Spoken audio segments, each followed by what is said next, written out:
Welcome to another episode of Distory. It's also a new season. Welcome to season 4.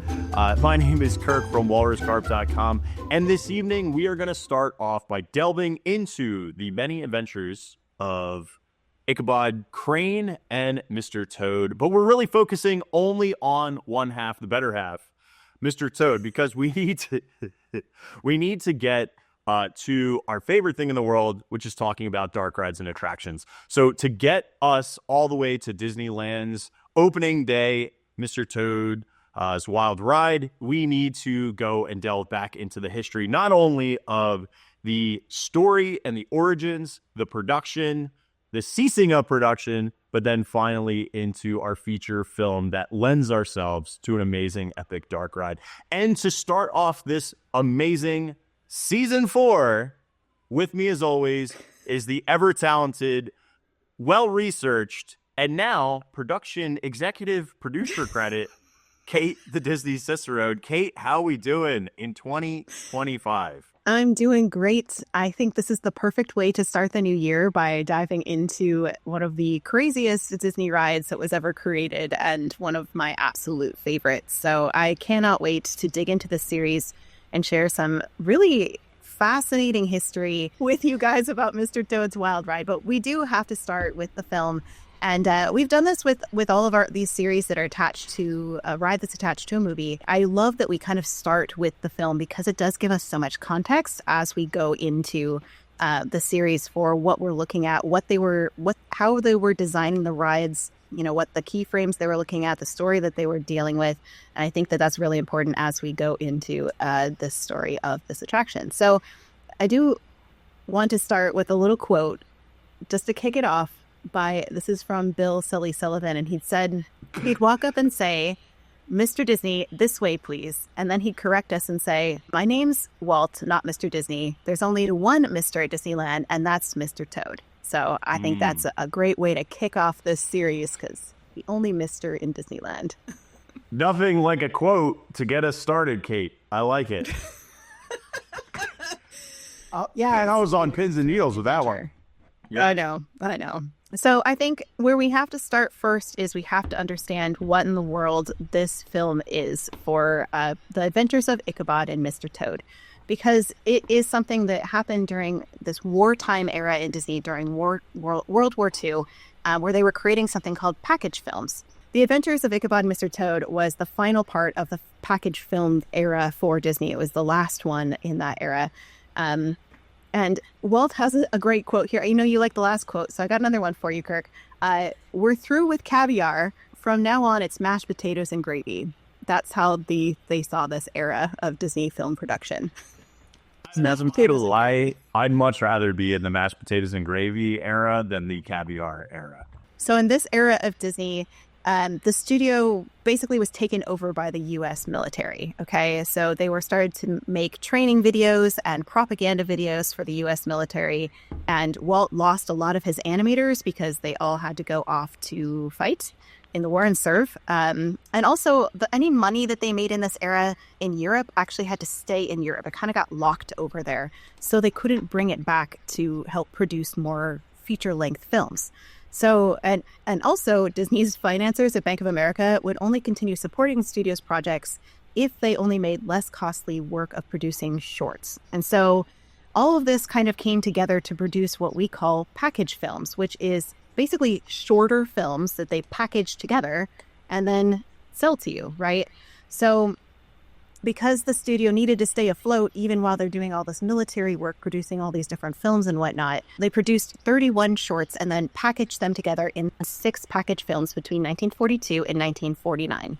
These ones were Saludos Amigos, Three Caballeros, which was made from the studio's Goodwill Tour in America. Both of those were Make Mine Music, Fun and Fancy Free, Melody Time, and then The Adventures of Ichabod and Mr. Toad.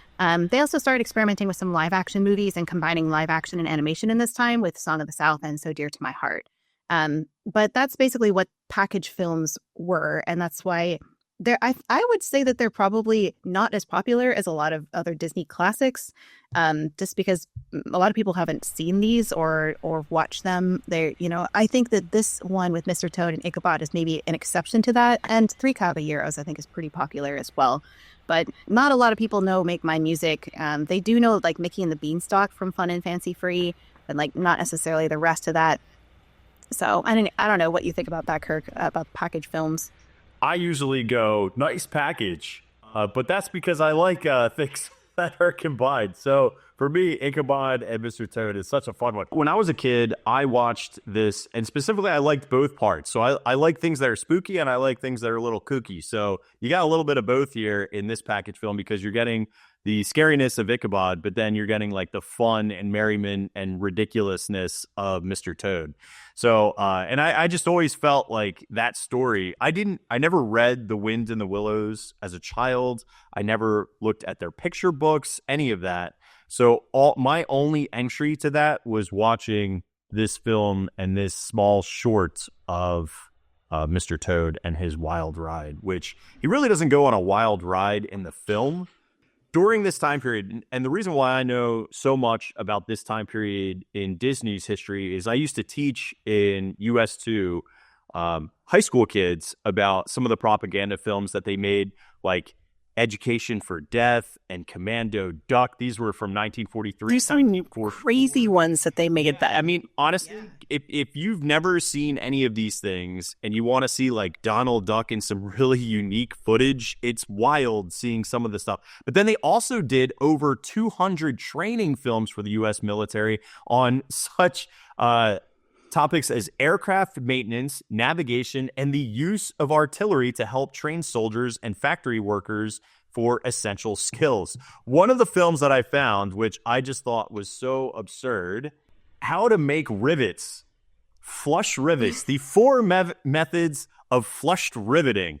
And I thought this was kind of interesting because it was done in conjunction, not only with obviously Walt Disney, but with Lockheed Martin. So like Lockheed Aircraft, or this was from 1942. And literally all it is showing you how to connect flush rivets. So if you really want to be bored one day and not be captivated, well, then you can watch this riveting material that's online. It's ridiculous. It's about riveting material. Thank you. Which, I mean, honestly, the whole riveting material thing really comes from, like, I think something that like grasps your attention. That grasps no one's attention. It is as dry and as boring as you could possibly think about fasteners on an airplane. But what isn't bland and boring would be the repurposing of animation. So there is a film that came out during this time period as well from the Walt Disney Company, The Seven Wise Dwarfs. And so this was all about local war savings bonds.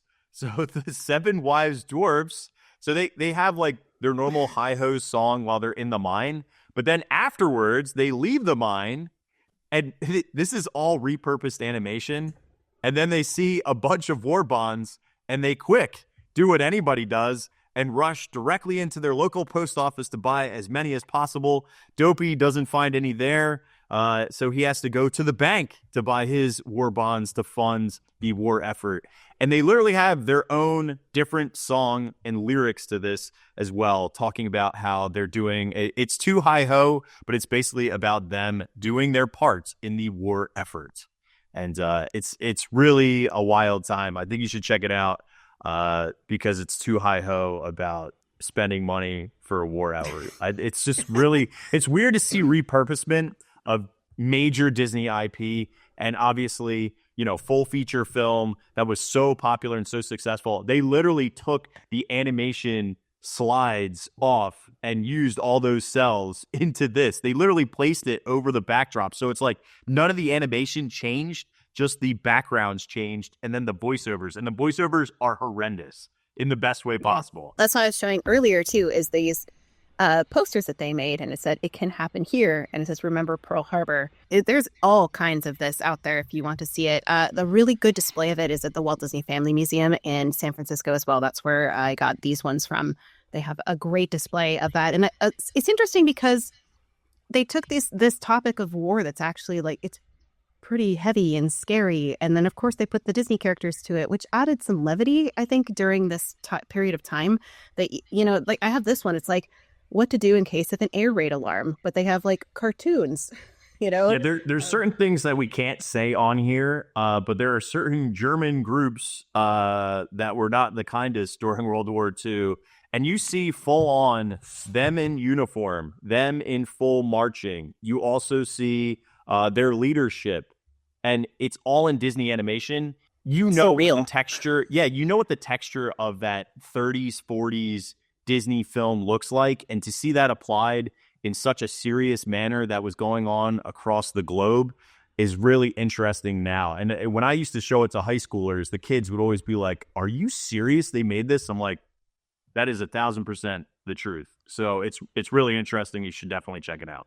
As fascinating as this topic is, I feel like we could talk about it for a long time. We do have to move on just because we need to get to Mr. Toad. I mean, it wasn't a big deal. It was just a world war. Let's talk about Disney movies. Well, I am going to revisit a little bit of the World War in a few minutes for a different story, but we have to talk about some other things first. So let's talk about what Mr. Toad was based on, which is Wind in the Willows. So let's go to the book. So this film was, like you said, it was half Washington Irving's The Legend of Sleepy Hollow and half from a book by Kenneth Graham called The Wind in the Willows, published in 1908. Yeah, so the Wind in the Willows was made by an author, Kenneth Graham, who was born in Scotland. He died in England, though, in 1932, but he was in banking for the Bank of England all the way until 1908 is when he retired, and he went full bore into writing novels. Now, Kenneth Graham's stories of The Wind in the Willows, which include a mole, a rat, who is a river otter, a badger, and Mr. Toad, all involve his kids' nighttime storytelling, is the best way to kind of put this. So I actually found like one of the first iterations. So before this book actually gets published, there are some letters that he would write back. And this was a letter that I found from 1907. Can I just interject that this was for his son, Alistair, who was born partially blind and suffered from health problems. And actually, he passed away pretty early in life at age 20. So it kind of puts this in context of, you know, this was something he did for his son as a serial story at bedtime. Well, great, kids. We get you with World War II and a kid. I promise this episode gets marginally happier, sort of. So, yeah. All right, so I did find this letter from, this is dated May 10th, 1907, and this is to his son, Alistair. And it says, "My darling mouse," which was his nickname that he had for his son. "This is your birthday letter to wish you very many happy something. I wish I could have been there altogether, but we shall meet again soon, and then we'll have treats. I've sent for you 2 picture books, one about Brer Rabbit from Daddy, and another about some animals from Mummy. And we've also sent you a boat." And then later on, there's another transcription. Here, I'm going to read the last part, which actually talks about, "Have you heard about the Toad? He was never taken prisoner by the brigades at all. It was all a horrid low trick of his. He wrote that letter himself. The letter saying that 100 pounds must be put in a hollow tree. And he got out of the window early one morning and went off to a town called Bungleton and went to the Red Lion Hotel, where there he found a party that had just motored down from London. While they were having breakfast, he went into the stable yard and found their motor car and went off in it without even saying poop, poop. And now he vanished, and everyone is looking for him, including the police. I fear he is a bad, low animal. Goodbye from your loving daddy." So it was kind of fun that he decided to include in this like letter home, like birthday. You get the first instances of like actual pen to paper, these orations that he was having at night, basically like making up stories about these characters to his son. And then eventually it gets formulated into the novel itself. a reporter from Everybody's Magazine came to his house and discovered that he'd been writing this series for his son. And they encouraged him to publish it. And it became this episodic narrative that we know as The Wind in the Willows. But he had a really hard time finding a publisher for it. So he like nobody in England or the U.S. wanted to publish this book. But President Theodore Roosevelt intervened. So he was the one that he was a big fan of his previous work. And so he was the one that kind of intervened and got this book published. So Teddy Roosevelt was instrumental in getting this book published. And I have a letter from the White House to Mr. Graham. And I won't read the whole thing, but it does say, "Now I have read it and reread it and have come to accept the characters as old friends. And I'm almost more fond of it than your previous books." So he really loved Wind in the Willows himself. Advocated it for it to get published, which it did in 1908. And it's interesting because I was showing you guys the cover earlier, which I feel like ties back into the episode that we just did previous to this of the Haunted Mansion, because on the cover is... It's like Pan, yeah. Pan blowing a pan flute. What came first, the pan or the flute?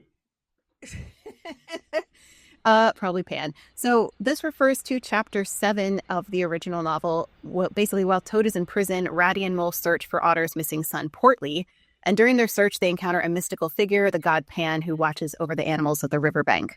And so that's how Pan is integrated into this story, which is obviously not something we see in the Disney version at all. Little side note, I am reading the original story from Graham to my daughter, my youngest right now. We're just going to do a chapter every night, which has allowed me to find some really interesting things in it, which I'll kind of plug in as we go. But she wanted to see some of like the illustrations from it, which there's a really great website. It's the Gutenberg website that allows you to see all these kind of like ones that are out of copyright books that you can read anytime. That's where we're reading it. So it didn't have any of the illustrations in it. And so we looked up some of the illustrations and I showed her this one. And she was like, "Why does Mole look like a sweet potato?" That's a great question. I actually would like to know that too. And I was like, he's got forks for hands. He does. It's delicious. And I was like, fair. So she's just like, he shouldn't look like a sweet potato. And she was really upset about it. And so now every time I see a picture of Mole in any of these illustrations, I'm like, he does kind of look like a sweet potato. Well, I am what I am.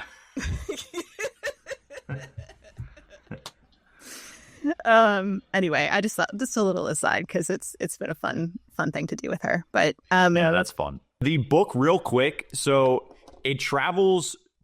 There's a lot of different landscapes, and what I want to, there's not enough time for the Disney animation to cover all of the scenes and scope of it, right? And I think there's some elements that are lost a little bit. I find that there's a little bit more lightheartedness that occurs in the book, particularly in the scenes when they're like enjoying. Ratty says to Mole specifically when they're on the river, "There is nothing, absolutely nothing, half so much worth doing as simply messing about in boats." And it's just talking about how like enjoy the simple pleasures of life, where almost the entire focus.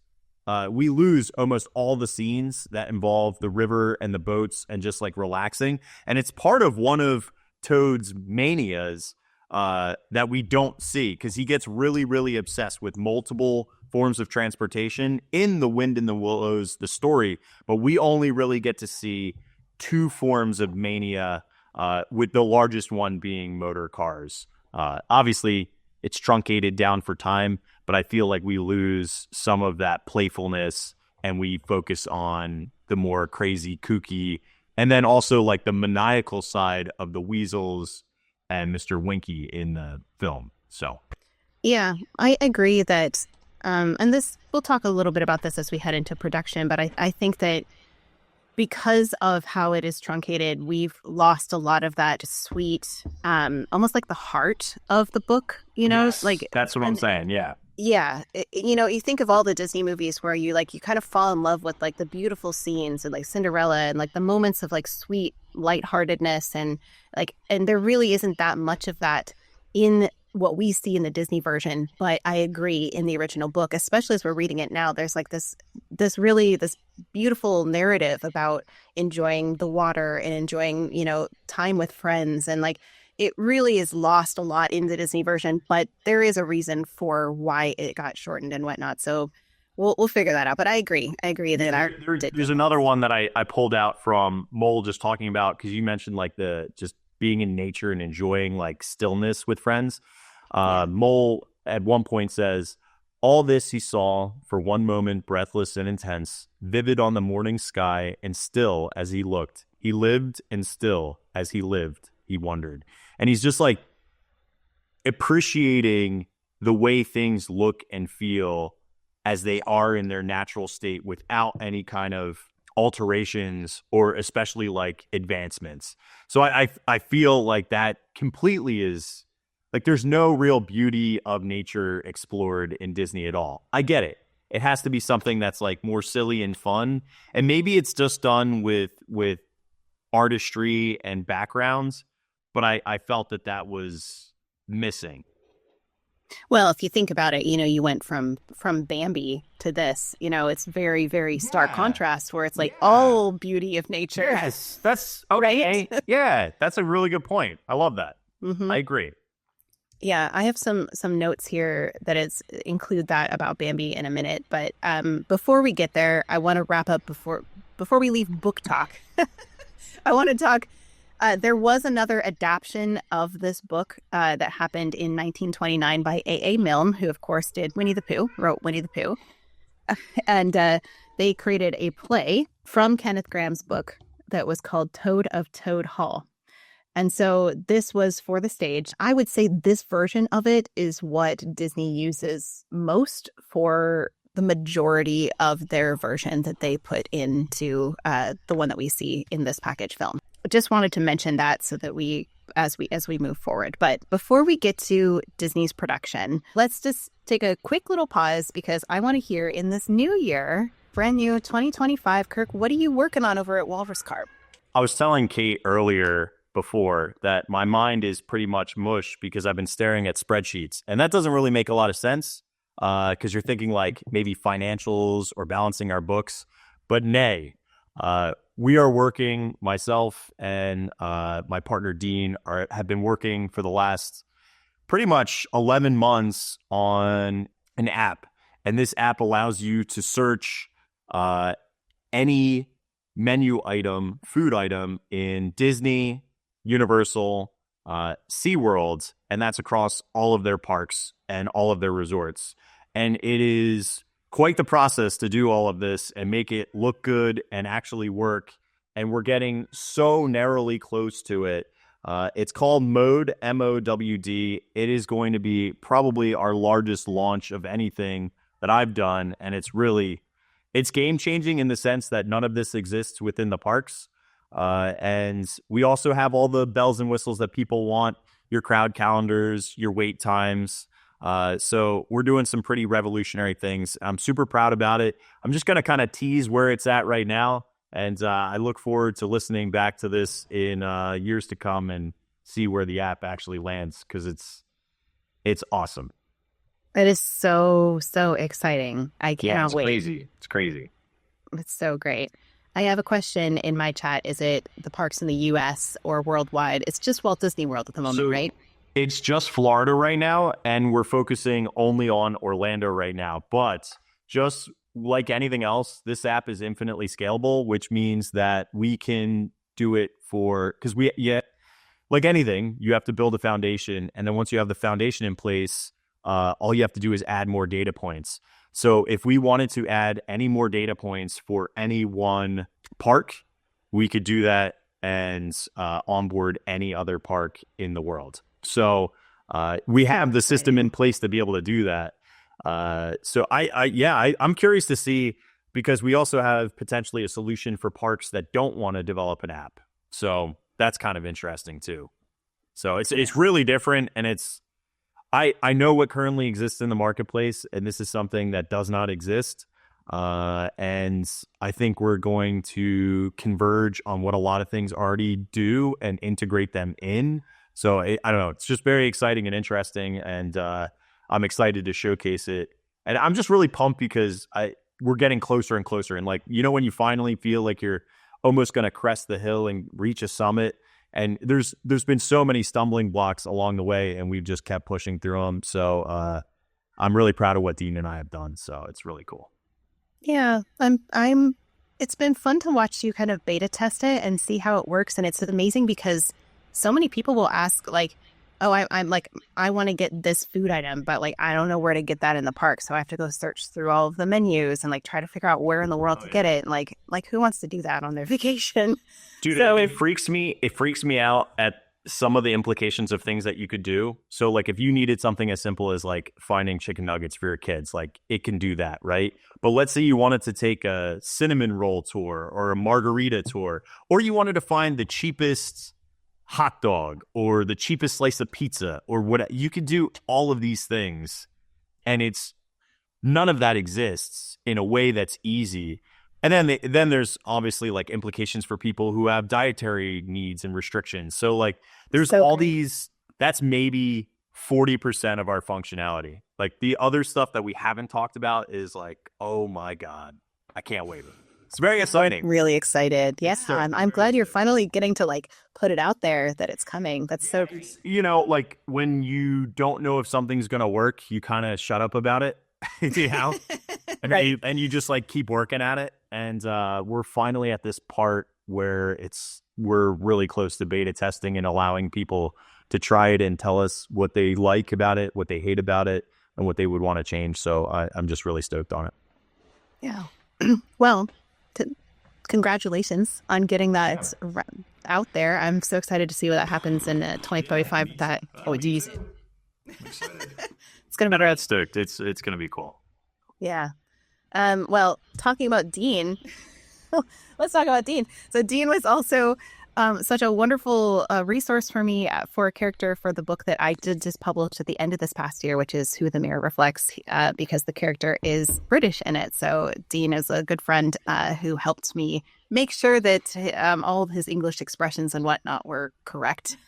So thanks to Dean for that. But I will say that something I did, this was the very first thing I did in the new year. It was 10 minutes after Happy New Year, because my family mostly just kind of lays on the couch and watches movies. So I worked on getting the rest of the audio tracks done for the audiobook for Who the Mirror Reflects and submitted it 10 minutes after New Year's. So the very first thing I did in 2025 was get the Audible version of Who the Mirror Reflects up for you guys, which should be available within a week here or so, as Audible's processing it right now. So Very the other thing, I know. So a lot of people, that's the fastest that I've ever gotten that out to anybody ever is. So it was a fast turnaround for that. But the other thing I have coming up that I'm almost finished with my next book, because I wrote the last two kind of simultaneously. Like I wrote them around the whole last year. I've been writing two books at the same time. So the next one I have is a sequel to A Glimpse of the Magic, Finding Ourselves in the Disney Story. I don't quite have the title for it yet, but it is almost complete and about to go into editing. So I'm hopeful in the next couple of months you'll see yet another book from me that is a nonfiction with writings that are about how we experience the Disney parks. And this one is a little bit more focused on hope as a theme. So that is coming in 2025 here relatively quickly. That's awesome, dude. Dude, I think, do you ever, and I hate to be that guy, because I never toot our own horns about things like, do you realize like any of the stuff that we're doing, and I'm not trying to say like we're doing a lot, but I know a lot of people just make videos on TikTok and that's it. And that's a great thing. And it's an amazing thing. But sometimes like I don't stop and ever go, dude, I run a clothing company. I'm working on an app. We run a very successful podcast. We obviously make short and long form content. Like it just doesn't, like it's wild. And then we're like adding on all these different layers that we never thought we would, because there's more opportunities, you know? I know. I was saying this to Elliot. I was like, I've published 4 books in 2 years, and I'm a podcaster, and I'm a full-time content creator. And I was like, that's a lot of things. And a mom, and a wife, and a lot of other things too. But, you know, this, like, it is really amazing that I feel very grateful that I've had all these opportunities to do all these things and like share these particular gifts that I have in all these different ways. So I just feel very, very grateful. That's where I'm at with it, that I get to do all this stuff. I think what we're doing is we're utilizing what exists technologically to be able to share our skills and talents in different ways. And that's cool and exciting, you know? Yeah. Yeah. So yeah, I'm very excited to see all the things that both of us are going to do in 2025, and really grateful that we are getting to start with this series, which to wrap it, reel it back in here and put ourselves back on track. We got to head back to Mr. Toad. We're going to head to Disney Studios now and talk production. Wind in the Willows was actually considered for quite some time at the studio. So A.A. Milne, of course, adapted it for the stage, and Disney pursued the rights to it in 1938. Walt thought it was actually kind of a corny idea at first. He wasn't. Yeah, I like how he had zero interest in it. He thought the book was corny. James Bodrero and Campbell Grant convinced him, and then Walt bought the rights to it in June of that year. So the plan was to make Mr. Toad into a full-length feature film in 1941, Wind in the Willows, into a full-length feature film. Similar to Toad of Toad Hall, focused on Toad's hilarious misadventures. The basic script was completed in 1941, and they made a Leica reel from it, which we've talked about before here on Distory, which is basically storyboard frames and concept art with recorded audio. But they did a new technique specifically for this film of Leica reel. This, in the past, pacing of the Leica reel had been dictated by the images, not the recording. So Bodrero and Grant decided on the opposite approach, syncing the images to the recording instead, featuring their own voices as the characters, which actually kind of like revolutionized the way that they did Leica reels at Disney Studios. So even though this didn't become a full-length feature film, it did change their workflow and their process for creation, which I think is really interesting as someone who makes... It wasn't exactly a reel, it was like a reel. That's a good one. Thank you. Yeah, and so this was much faster paced than Bambi even as they were developing it as this feature-length film. And I have a quote from Mark Davis, who worked on both of them here. He worked on Bambi, and then he started working on this Wind in the Willows project. And he said, "I look at Bambi and I was very impatient with it because it was so slow-paced. I kept wanting to say, let's get going, let's get going, let's get going. And yet, because I was familiar with all the little personality development and nuances that would have been a surprise to somebody else, I'm not a good audience. But I think this is still true. The difference in pacing of a film then and now has changed with the audiences and their ability to see, which I think is really interesting. I think it's true even today. And I think this interview was back in like 70s or 80s. I'd have to look up the date for it, but still true today. The pacing, like you watch Bambi and it's like, it's slow. Yeah. The pacing is very slow because they didn't want people to miss the nuance, the beauty, all of the things. But they were like, okay, well, the audiences can kind of, I think, I want to say that a lot of things with the wartime, I think it sped up people a little bit. This is kind of my 2 cents. I think there's a lot, people were able to they had to process things faster in some ways. And so I think that the pacing of a lot of film and whatnot in this era really sped up. And I think that's what we're seeing with this Mr. Toad project. So he said, the Wind in the Willows would have been much faster and shorter scenes, faster cutting, more ideas thrown at you in a short space of time, rather than having to dissolve the character and see everything that he did. I think this is where we would have been different. As I remember it, that was kind of the way the story reels were set out. They were brilliantly illustrated, beautiful stuff, and it was around the period of the strike that those of us who were in the inside started working on it. So you have to remember that that's also kind of some, what was going on in the studio at this time is 1941 is when that animator strike happened as well. Do you have anything that you want to throw in just about this kind of beginning of this production here?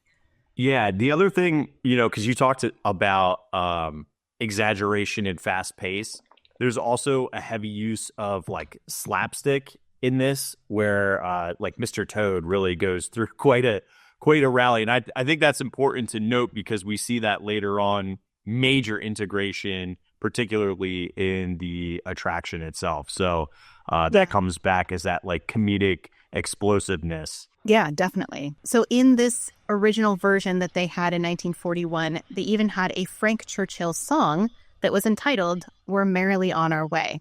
Now, this is important. Frank Churchill passed away in 1942. I don't really want to talk about that. It's like, if we want to talk downers, this is probably one of the biggest downers. I'll let you guys do your own research about it. It's a big bummer. But I love that this didn't come out until 1949. But they did include his song essentially in this one. And his music was by Frank Churchill and Charles Woolcott. And they did use it in the film, even though it was 7 years after he passed away, so now it's made me think about this song a whole lot differently, that, this was a little bit of a nod to Frank, including his work in this even so much later. But of course, it's the song that we know and love, which is, the Merrily song, which is we're on our way to Nottingham, to Birmingham, to Buckingham, or any hamlet by the sea, right? I was reading this with my daughter, and I think I found where they pulled these lyrics from in the original book, or at least some of them, not all of them. Okay. But in The Wind in the Willows, Toad really is obsessed with boats, okay, at this point. He says, or in and out of them, it doesn't matter. Nothing seems really to matter. That's the charm of it. Whether you get away or whether you don't, or whether you arrive at your destination or whether you reach somewhere else, or whether you never get anywhere at all, you're always busy and you'll never do anything in particular. And when you've done it, there's always something else to do, and you can do it if you like, but you'd much better not. Look here, if you've really nothing else on hand this morning, suppose we drop down the river together, da da da da. So it's like they're saying, you never do anything in particular. It doesn't really matter where you go. And that's where we have these lyrics, we're merrily, merrily, merrily, merrily, merrily on our way to nowhere in particular. They pulled that from those verses because he only saw those original ones, from Wind in the Willows and Toad of Toad Hall. He wrote it based on that version, not this later kind of truncated version that we come up with. So I just love that. Yeah, I love that. I mean, it specifically says like in particular, right? So like the language of that was definitely drawn inspiration for the lyrics of that song, which is the funniest and best part about that is just like what's weird about Toad in the film is that there's no real motive behind his manias, right? Like there's no specific thing except for a passion or an interest in the moment. So it's very fueled by an emotive response rather than any other logic or reasoning. There's no logic or reasoning because even before he sees the motor car, and I know I'm getting slightly ahead of myself here, like he's enjoying his time on a horse and carriage acting a fool, and you get the comedic edition of the horse, which is never in Wind in the Willows. So like that's like a nice little comedic ad that Disney put in to make it a little bit more lighthearted and fun. But I like their interaction together that happens when he sees the car as well. Like they both are like flabbergasted by the speed and the sounds and the excitement. Yeah, it's so much fun to watch how Toad, first he was like obsessed with boats in the book, and like, he has all these boats in a giant boathouse that he was obsessed with, and then he becomes obsessed with this like, caravan, this, the little cart that he has, the yellow one that does show up in the film. And then, a motor car comes by and pushes him off the road, and he's like, suddenly he's obsessed with motor cars. And like in this obsession, a lot of things that I've read said like that was really like his son had such a bubbly personality that just became so excited and enthusiastic about things, and he just kind of like ran after stuff. And so that's kind of where his son Alistair comes out in Mr. Toad's character, which I think is really sweet. And that's fun. Yeah, but also really funny because it's like I told Elliot, my husband Elliot, that I was like, this is kind of like you, because he has these things where he's like passionate about it for like a little while and then he moves on to something else. Like he had cards for a while, and then he had chess, and now he's into like dice, and it's like these are like his little micro obsessions. So like you're just pretty much like Mr. Toad. Yeah, he has like little moments, which there's nothing wrong with that. We all go through seasons and chapters, and sometimes they last years, and sometimes they last months, and sometimes they last a week, and that's okay. Right. But you don't know if you like it until you try it. Right. So I think that it does reflect a lot of seasons of our lives and things that we go through. And like, we're passionate about this for a little while, and then we move on to something else. And I think that's just kind of part of who we are as humans, Yeah, I think the part of Toad which is fun as a character is how all in he is. Like there's nothing else.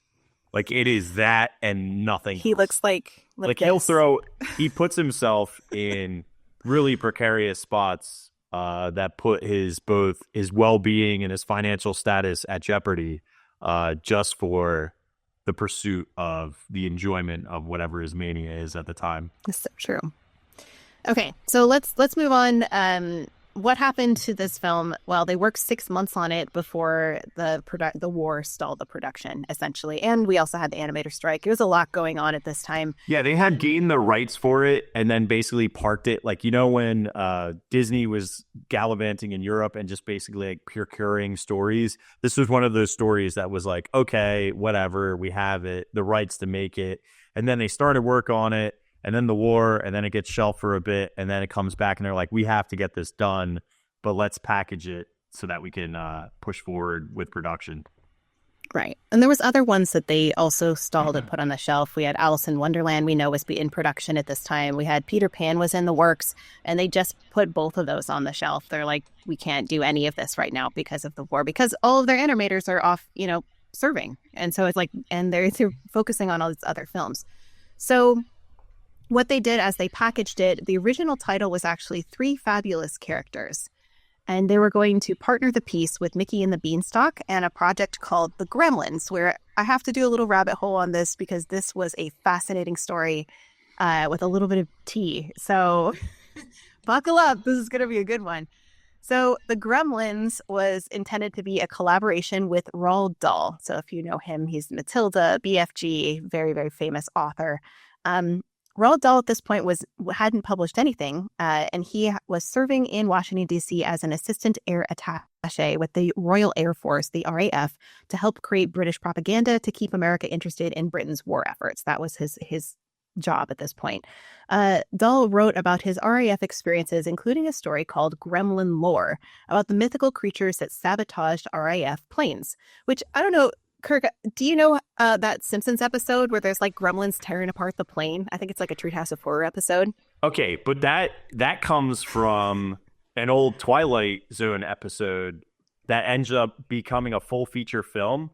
So like, which I think that probably came from this. Right. Yeah. So it all came from this, right? Okay, so he was since he was a serving officer and he had written this Gremlin Lore book, he was required to submit everything he wrote for approval with the British Information Services.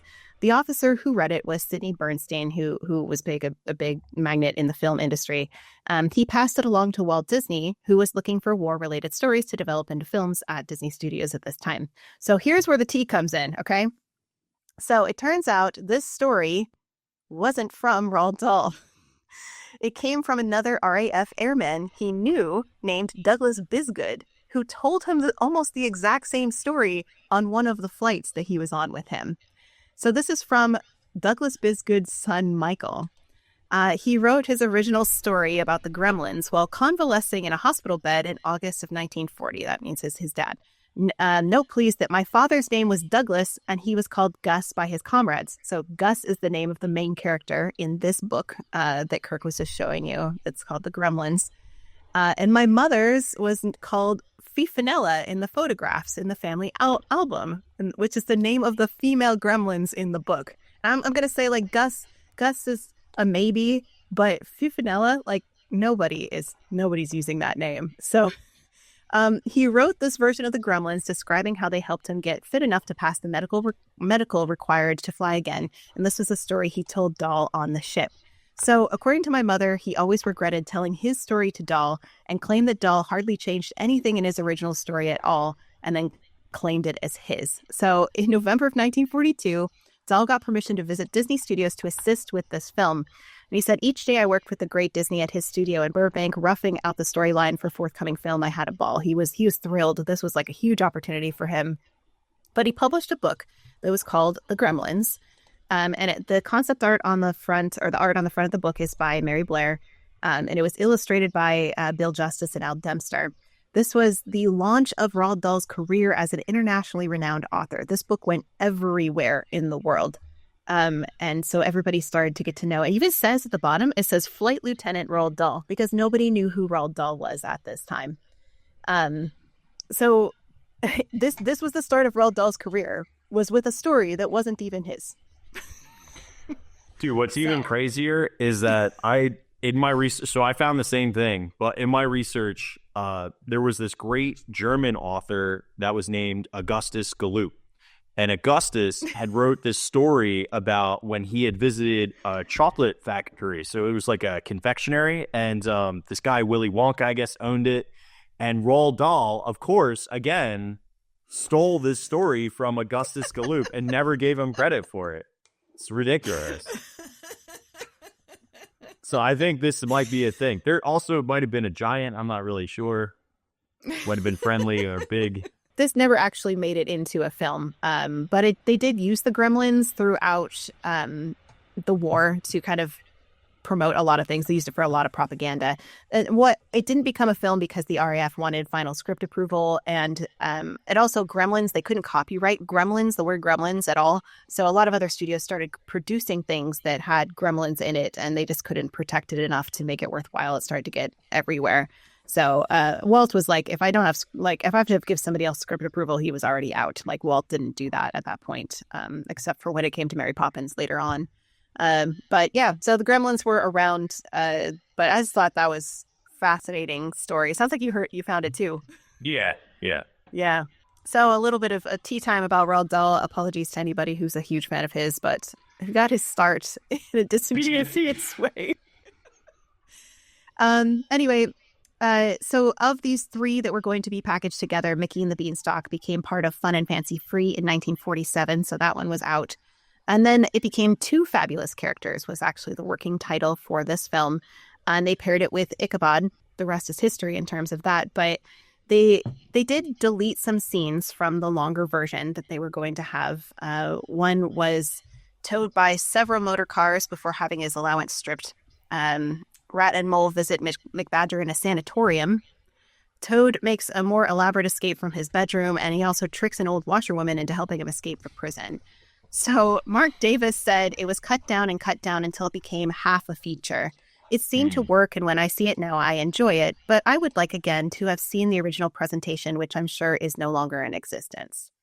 A couple of changes that Disney also made from the original storyline. You've mentioned a few of them, Kirk, already, but they had J. Thaddeus Toad. That was Disney. That never came in anywhere else but Disney. So J. Thaddeus Toad was entirely something that they made up for Disney. They also made the Badger Scottish and renamed me Angus McBadger.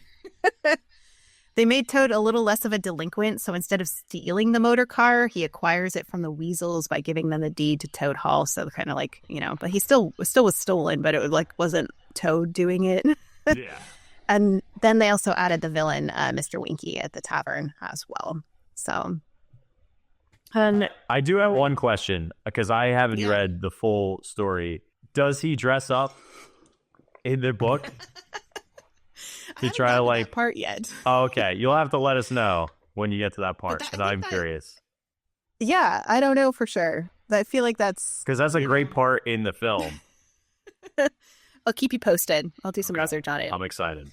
So let's just go over the basic plot for those of you who have not seen this film, just to give you a little bit of context here.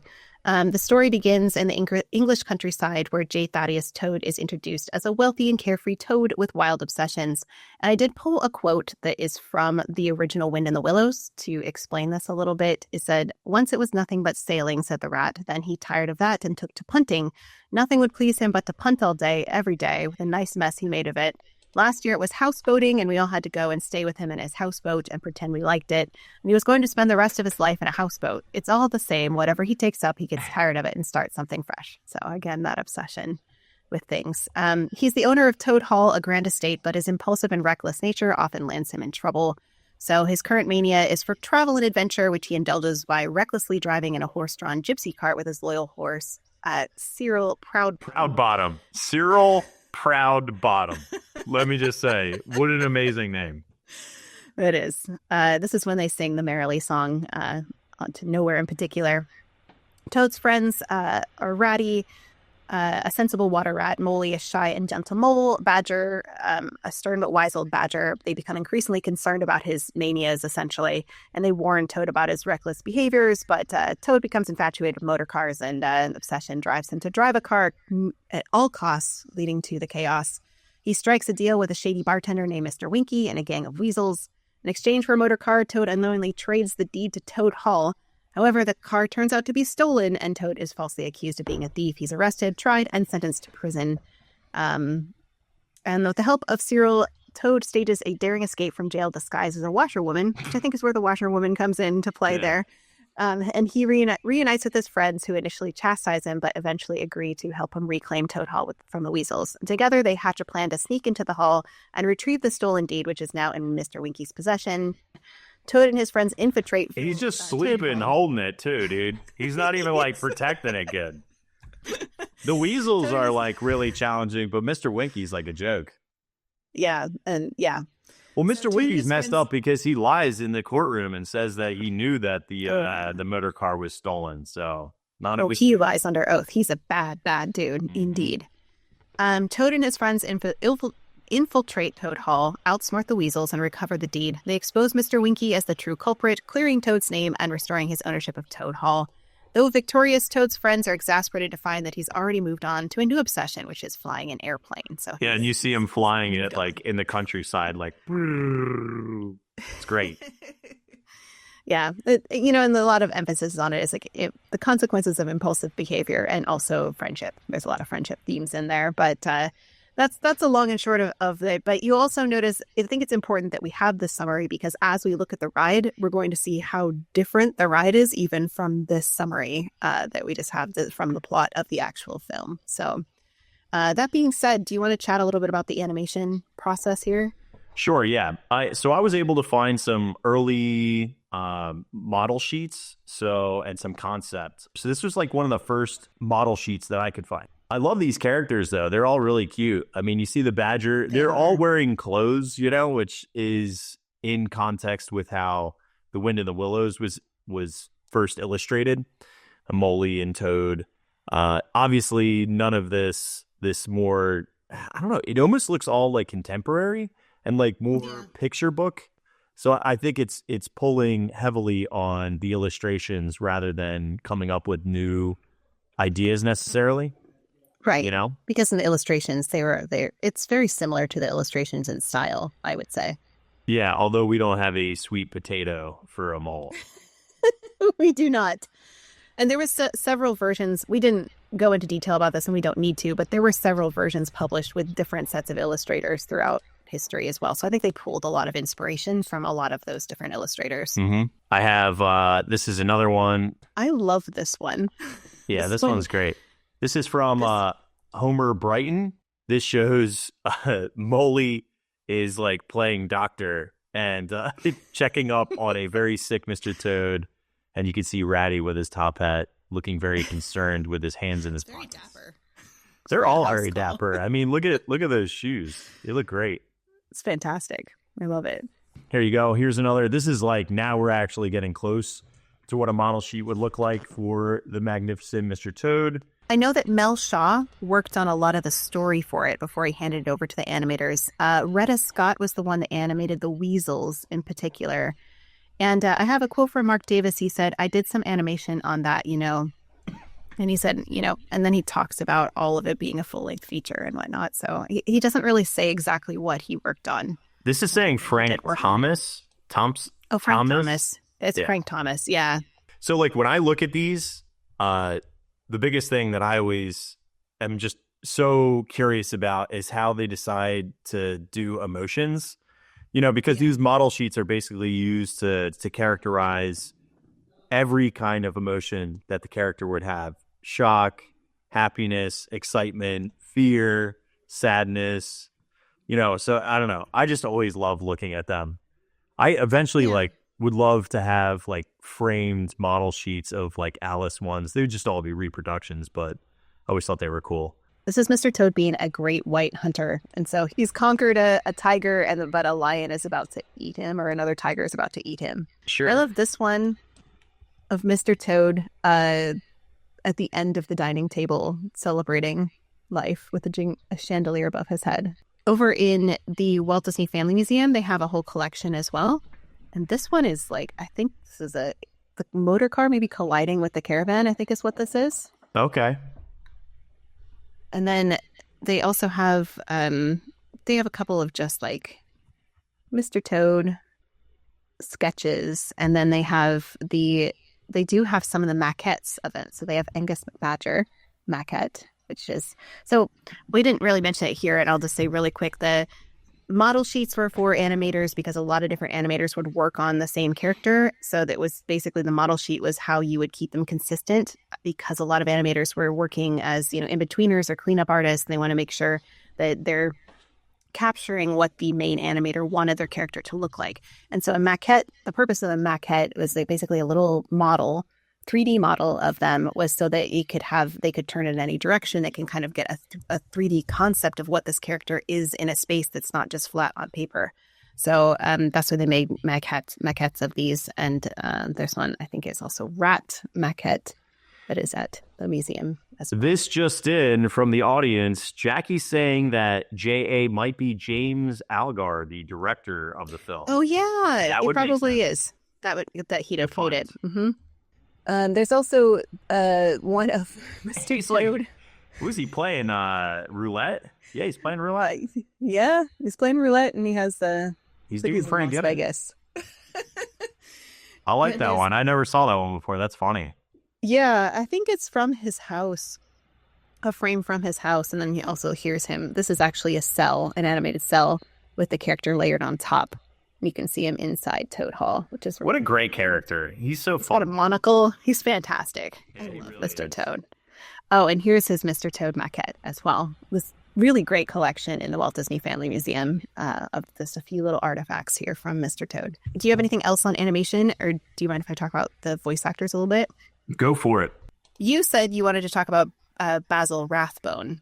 If you want to start first, you can, but I do have some Basil Rathbone information. The main thing that I have about him is that he starred in Adventures of Sherlock Holmes in 1939. So he looked like this, of course, in Sherlock Holmes, has his signature hat. He would often have the pipe like Sherlock Holmes. And so I think that they styled the character of Rat after him because of that. So that's why he carries a pipe and has that little hat. It's because of the character that the narrator actually played in a previous movie, which I think is really fun. All right, so what else do you have about the narrator, Basil Rathbone? Yeah, so he was mainly known for Sherlock Holmes, and honestly, most of his films were prior to narration. The narration was, 1949? But he had done Son of Frankenstein, Tower of London, The Adventures of Marco Polo, A Tale of Two Cities. He did Robin Hood, David Copperfield. So he was in a ton of films starting in the 1920s and then going all the way up until the 1940s. He did some things afterwards, like The Mark of Zorro. He was also in the military. He originally came from the UK. And, technically he was from South Africa, and then he lived in the UK. But then he was in the British Army for a while and actually rose to the rank of captain. But his voice work, obviously, for being British, gives it kind of this... Because there was one point that they mentioned specifically how there's a dichotomy in this packaged film, right? You get the British kind of debonair, nice with Basil Rathbone, and then you get this like American style from, was it Bing Crosby? It's Bing Crosby. Right. I have a note about that. For Ichabod Crane. So I think like that to me as a kid was a really big split and divide to tell you that these stories are for anybody. Yeah, they're so different. They're very, very different, and it has a textural feel as you're listening to it. So yeah, it's really cool. There's no reason why these two stories should be together. It doesn't make any sense whatsoever. There's like this one that takes place in America, Washington Irving's tale, and then we have this one that's over in England about these animals, and there's like literally no connection between them whatsoever. It's so good. I love it. Because, like, honestly, like, so random. and the pacing of the stories is very different, right? Like, Yeah. Ichabod Cranes is actually quite slow. We rewatched it during spooky season with the kiddos. The pacing, all my kids kept saying is, "Where's the Headless Horseman?" I was like, you have to wait for like the last to the 40 end. seconds. It's literally the last 40 seconds. And it's not until they get to the party that you even start hearing about who the Headless Horseman is. So like all of it is this like more about love story. And, right. It's a love story, and then it rolls into like the scariness. But like that pacing is dramatically slow, where Mr. Toad is like snap quick. Yeah, it's really, really different, which I think led to some of the reviews they got. But before we get there, I do want to mention, I think they brought in both Basil Rathbone and Bing Crosby really as kind of headliners to try to sell the feature, because Bing Crosby is huge at this point. You know, you're thinking like White Christmas. He's like the voice of Christmas in a lot of ways, right? He was a huge, massive star. And so to bring him in was, I think, to try to promote this film. There's a note from director Clyde Geronimi, and he said, "I was sorry Crosby did the narration for it. Well, we thought it would be good to have him in to plus it, but by having his name on it, but it was too much. Crosby, I think, would have been better to have someone who got more of the Halloween spirit in it, because he would say, okay, this take is okay, print it. He ran the show and I didn't like it." So basically Bing Crosby was a little bit of a diva on set who was like, I'm done with this take, move on. I mean, he It's was like a the big director deal. wasn't running it. He was a big deal, but I mean, even as if you're on set for something, you're hired for something, you have to let the director still kind of run the show. And he did. Dude, I just saw a video with Denzel, and he's like, after I won my Academy Award, I haven't auditioned in 40 years. Like, that's crazy to think about. Like, that's how successful. Like, I could imagine the same thing's got to be going on. It's not really like a boastful thing. That's just like a fact of the matter kind of thing. I know, but it makes it hard for a director, somebody who has a creative vision for their project, that this person's like, that was my last take it or leave it. Like, that's it's a little frustrating. So, well, I mean, take it or leave it, Kate. Bing Crosby's a bit of a diva. So, anyway, I'm not going to go over every single voice actor in this because we're running short of time, but I will say that Colin Campbell did Mole, Claude Allister did the Rat, Campbell Grant, who kind of helped bring this project about, was Angus McBadger, and then Eric Blore was Toad, known in Hollywood as the portrayer of butlers. So that was kind of fun that they put him as Mr. Toad. But the one that I really like is J. Pat O'Malley, who was Cyril Proudbottom, the horse, who's of course a bit of a trotter and a bit of a rotter, and a policeman also. But he was an English comic and singer. Cyril's toothy smile and vocal style suggest the character was actually styled after the fellow Lancastrian comedian George Formby, who looks like this.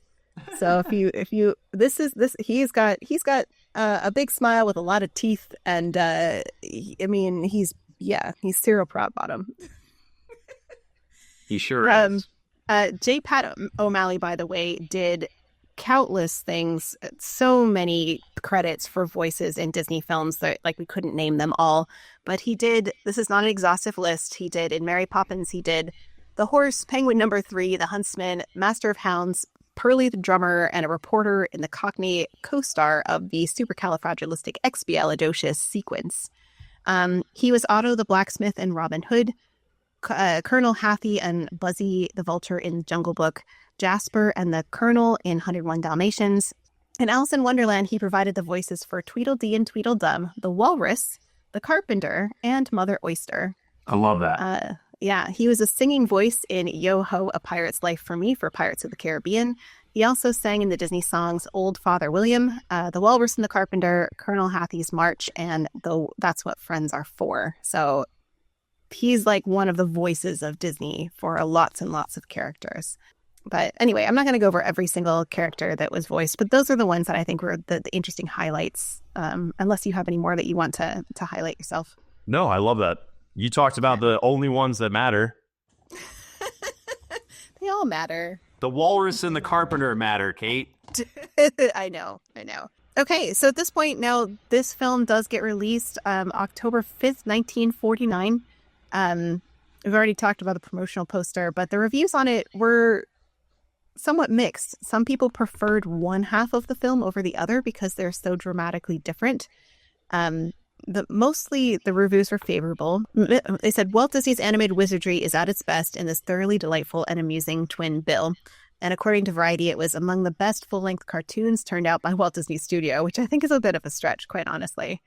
Yeah, I think they're coming out of World War II just going, give me anything. So not all of the reviews were positive. All Disney has added is a slight touch of vulgarity. All he has omitted in the books is the books of essential freshness. Where's the sense of running water and the whisper of the wind in the willows, which is kind of what you talked about earlier, Kirk, is like they lost that essence of like the Yeah, but that's not what it's... I get that, but it's also a film for entertainment, and I think that whimsy and drama is not necessarily suited for a children's release. I mean, fair. And he says... He is meant, I'm sure, to be honest, but like Mr. Toad, has gone lusting after strange contraptions and neglected the homely things he used to know. That was from a British critic. Oh, listen here, British critic. We all liked lusting after nice things, okay? Motor cars are just one part of it. Why I egg these ears from D23, so... I do have from the New York Times, the screen in review, The Adventures of Ichabod, Crane and Mr. Toad, sees the return of Disney to realm of pure animation. And I'm just going to read one little... I know, ridiculous, right? Walt Disney is to be congratulated on his return to the realm of pure animation in The Adventures of Ichabod and Mr. Toad, which arrived on Mayfair on Saturday. For in this, his latest feature, and one in which the supporting cast of live players is refreshingly absent, Mr. Disney... abetted by his staff, such perfect narrators as Bing Crosby and Basil Rathbone, a pair of durable literary works that fashioned a conclave of cartoon characters, which by and large have a winsome quality and charm as such noted creations as Mickey Mouse and Dumbo. But here's the part. I know it's ridiculous. They're like it's over the top. How much did they pay for this review? Oh my god, dude, that's exactly what I was thinking. Like the entire time, like this is a paid spot. It should say. But I like this part. It also produced a few notable characters in his introduction to Old Icky, the tale of Ichabod Crane. Old Icky. A posturing pedagogue. I love it. Love it. Wow, I like the word durable that was used in there as someone who likes alliteration. A pair of durable literary works. Oh, wow. They fashioned a conclave of cartoon characters. Somebody really was like... alliteration, yes. Where's the thesaurus on this one? Because I'm pulling out all the stops. No stops for Mr. Toad. Heavy use of the thesaurus on that one. Wow, that was like poetic. Yeah. Something. That article that you found before, which I also found, it says it calls it the remarkable Mr. Toad, was from that era. He jumps from Wind in the Willows to become a Disney hero. So they're calling him like, this is an amazing film. Now, if you put this in context of where we're... Hero. He literally stood by the head. He literally sells his house for a stolen car, gets thrown in prison, wears PJs to escape. What are we talking about? Woman. Yeah, he cross-dresses to escape. We do see him in his PJs, though, at one point. It's interesting that if you put it in context, though, by what they've been producing over this era, you know, they're like, oh, goodness, like, they're finally back to something, because we're having like these kind of weird collection of these package films with shorts that are, you know, we've got Make Mine Music and which I like, you know, I like Make Mine Music, but, you know, Fun and Fancy Free, Melody Time. A lot of these is like, they're cute little shorts in themselves, but there's no like cinematic like thing bringing all these together. At least this had two halves that were cinematically kind of worked in their own right, you know? Yeah. And I think that's probably why they brought up all these reviews of that, because it's not just a collection of shorts. It's really kind of like two shorter films that kind of put together. What? I was saying shorter and tinier.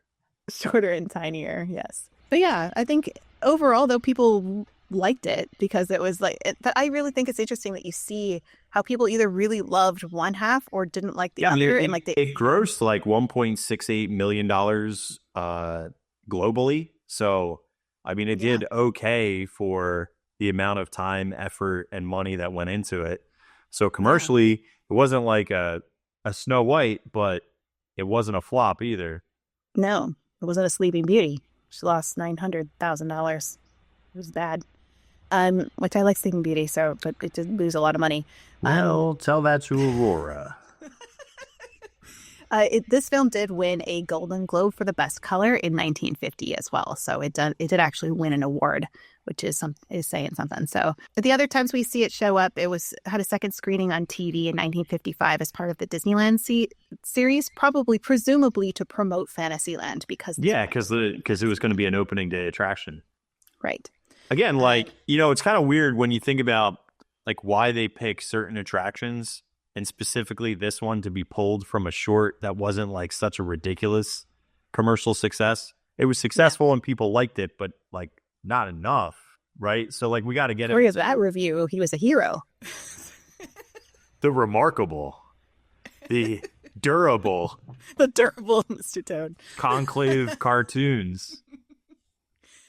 They did just edit the Mr. Toad segment for that, so they unpaired it from the Ichabod because they weren't putting that in at that point, so it made sense to just have that. We should start playing the Ichabod one for when we redo the Hall of Presidents to be an amazing pumpkin. We're riding a pumpkin. I feel like we should do that after the series. We should really dig into the history of Dude, it makes... Why can't we do a packaged podcast, Kate? I think we have to. We have to package the podcast. First we do Mr. Toad, and then we have to do a defunct ride that never happened. Mm-hmm. The only other thing I have about this is that it was re-released in theaters in Britain in 1967 and in America in 1975 under the title The Madcap Adventures of Mr. Toad. But beyond that, that's all I have for the film, unless you have more. I've got nothing. Whew, we made it. That was a wild ride. Mr. Toad. Yeah, I would say a little bit. The one thing I think out of all of this that we can gain is it's interesting to see how Disney starts something and then there's a major global event that takes place for almost a decade long and impacts the production. And I'm so shocked that they went back and actually finished some of these bigger films. And I don't consider this to be a big film, but it's shocking that they even brought it over the goal line. I'm glad they did because it became such a cult hit and obviously gives us two different sets of attractions that people really, really endured and loved. So it's cool to revisit it. I didn't know a lot of the history that came from behind the story and then transposing that into the production. But it makes me more well-versed to be able to understand the attraction better, which I think is the whole overarching why we're even doing this. Yeah, I feel like we really need the context of the film, especially because these rides are mostly based on the film. If we don't have this, and of course they take a departure from it as well and add in their own flavor and whatnot, but especially Fantasyland of 1955, when Ken Anderson and all these people are laying out the keyframes from these films as their inspiration for the rides, I think it would be a disservice to this podcast to not talk about the film first, to give you guys full context of what actually we're going to be seeing as we go into the ride development. So that being said, that's where we're headed next week. Is we're going to head to Disneyland in the 1950s as we see the very first ride vehicles for Disneyland be built in Mr. Toad, and a lot of really fascinating artwork come about in this, and also some things that didn't go so well as they put in this attraction, and really, really, really interesting way that they developed the story for the ride, which is a little bit different than the book and the movie. So. Yeah, a little. It's higher than heck in here. Shh, they don't know that part. Sorry, dude. I don't want to drag on this story. Alrighty. Well, Kirk, do you have any final thoughts here as we wrap up? No, call me Cyril Proudbottom and let's clop on out of here. We're merrily on our way out of this episode. And on to the attraction next week for Distory. Thank you, everybody, for joining us for this episode. We really appreciate you guys being here, and we hope that you enjoyed the history of Mr. Toad and his manias. And we'll see you next week as we dig into the ride. See you, everybody. Motorcar.